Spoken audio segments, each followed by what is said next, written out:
Exilados por Amor, parte 3, capítulo 35. A grande mesa do salão principal estava ocupada por parentes mais chegados e amigos de José. A preparação para a Páscoa, que para o povo hebreu recordava o fim da escravidão no Egito, era realizada todos os anos. O vinho estava sobre a mesa, e enquanto os presentes cumpriam cada etapa do ritual, atentos aos mínimos detalhes, José parecia distante. Apenas acompanhava os demais que eram dirigidos pelo sogro, escolhido havia muitos anos para conduzir as cerimônias religiosas mais importantes. Sara não podia deixar de notar que o marido estava distante. Embora José executasse todos os atos como os outros, ela que o conhecia bem, percebia que ele fazia tudo de modo automático, sem prestar a menor atenção em nada. Não muito longe da elegante mansão de José de Arimateia, Jesus estava reunido com os apóstolos para a ceia. Ajoelhado diante dos seus seguidores, ele, o mestre dos mestres, o Messias enviado por Deus para resgatar a humanidade, lavava os pés dos discípulos. Gentilmente, segurou os pés de Pedro, que, muito constrangido, quase os puxava. Jesus, no entanto, suavemente lavou seus pés e depois os enxugou. Em seguida, fez o mesmo com João e Tiago e André, e um a um lavou-lhe os pés. Apesar de a lição de ter enorme profundidade, os discípulos ainda não podiam compreender-lhe o sentido por completo. Ao final da cerimônia, Jesus deu as últimas orientações aos seus eleitos, preparando-lhes o coração para o momento difícil que os aguardava.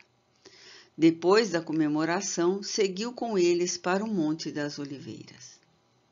Enquanto isso, na mansão à beira-mar, também terminava a ceia preparatória para a grande celebração. Quando o último convidado saiu, José, que o acompanhara até a porta, caminhou devagar em direção ao seu quarto. Ao passar pelo salão, que há pouco acomodava os convidados, encontrou Sara ainda sentada à mesa. Já é tarde, por que não foi se deitar? Ele indagou. Ela não teve pressa em responder. Levantou-se, ajeitou alguns enfeites que estavam sobre a mesa. Só então se virou para o marido e lançou-lhe outra pergunta.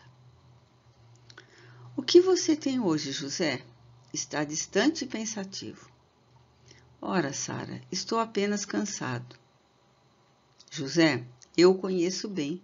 Sei que alguma coisa o preocupa. O que está havendo?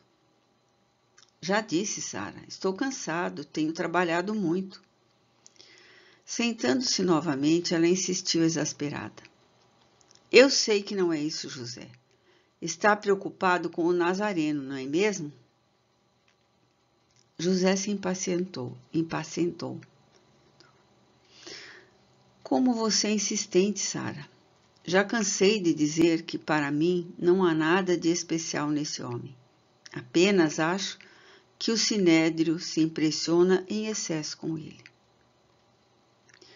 Pois acho que existe algo mais. De qualquer forma, ele não vai durar muito. Provocou demais a ira dos nossos sacerdotes. Esse homem não vai sobreviver por muito tempo. José fitou-a longamente antes de falar. Por que se incomoda tanto com ele? O que Jesus faz que a ameaça? Sara ergueu-se e respondeu, olhando firme para José. Ele não significa nada para mim. O que me aborrece é ver você se interessar tanto por ele. Por mais que não admita, sei que o aprecia e está preocupado com o seu destino. Insisto, José, tome cuidado, esqueça esse homem ou terá graves problemas. Todos aqueles que se aproximarem dele sofrerão as consequências. José andou até a porta que dava para o corredor dos quartos e, virando-se, disse à esposa. Vamos nos deitar, Sara. Estou cansado e quero dormir. Amanhã conversaremos sobre suas inquietações descabidas, está bem? Ela caminhou até ele, tomou-lhe o braço e então disse: Vamos.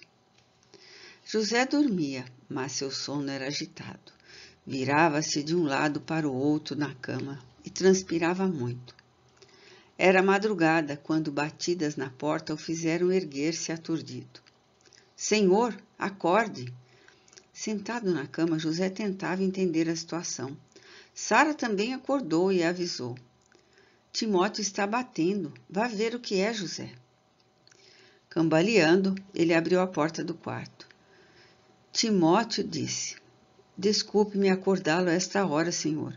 Porém, um mensageiro acaba de informar que Caifás convocou alguns membros do Sinédrio para uma sessão extraordinária. Agora? Mas é muito cedo. O que haverá de tão importante que não possa esperar até amanhã? Fitando o servo, ele indagou. Ele disse qual o motivo da urgência? Sim, senhor. Prenderam Jesus, o Nazareno, e vão julgá-lo agora mesmo. O que disse Timóteo? Foi o que o mensageiro falou. Antes de vir acordá-lo, insisti em saber a razão de tamanha urgência. Ele contou que haviam prendido Jesus e que Caifás quer resolver a situação o mais rápido possível. Sara, que não escutara com clareza, perguntou: O que está vendo, José? O sinédrio está reunido a esta hora. Prenderam Jesus, querem julgá-lo já. Sara se levantou, veio até a porta e questionou o marido. Mas não é proibido fazer qualquer reunião durante a noite e pela madrugada? Não é da lei que qualquer julgamento ocorra depois da oferenda matinal? Sim, Sara. É contra a lei julgar quem quer que seja antes das 3 horas da manhã. Mas, obviamente, Caifás está ignorando nossas leis. Então, ele deve ter uma razão muito forte para isso. Vá, José, meu pai com certeza já deve estar no sinédrio.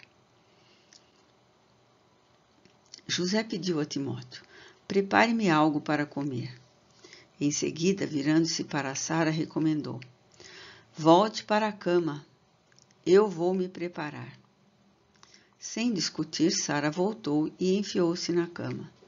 José estava começando a se vestir quando Timóteo o bateu outra vez. Estou quase pronto, Timóteo. Espere um pouco, disse. O senhor tem uma visita. Quem é agora? O servo não respondeu. José aproximou-se da porta e entreabriu. Ao vê-lo, Timóteo sussurrou. Pedro está aí fora querendo vê-lo. Quem? Que Pedro é esse? É Simão Pedro, o Zelote, seguidor de Jesus.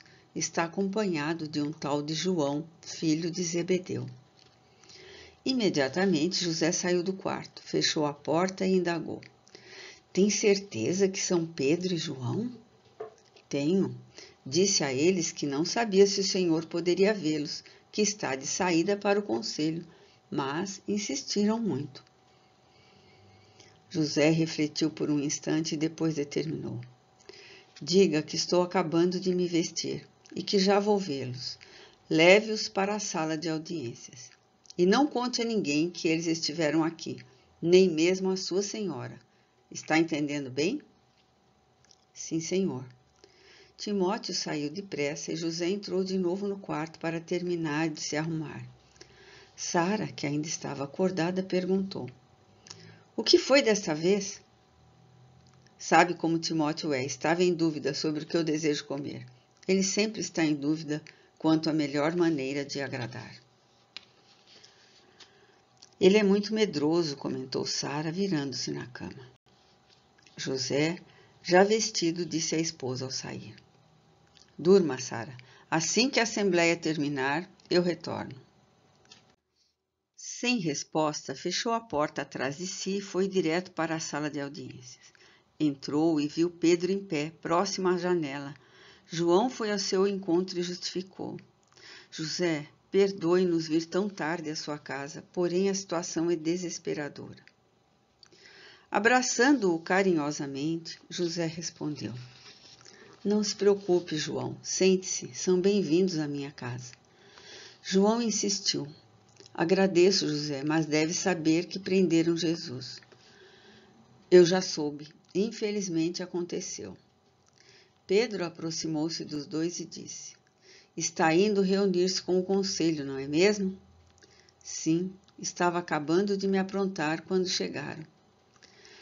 Tem de fazer alguma coisa para ajudá-lo, José. Diga-me, como ocorreu a prisão? Foi Pedro quem respondeu. Estávamos com ele no Monte das Oliveiras, quando Judas o entregou aos soldados romanos. Ele o traiu. Judas, não é possível, disse José surpreso. Pedro o segurou firme pelo braço e afirmou: Você pode ajudá-lo, José. É o único a quem nos resta recorrer nesta hora. André e Tiago estão tentando falar com Nicodemos. Se vocês podem depor a favor dele no sinédrio.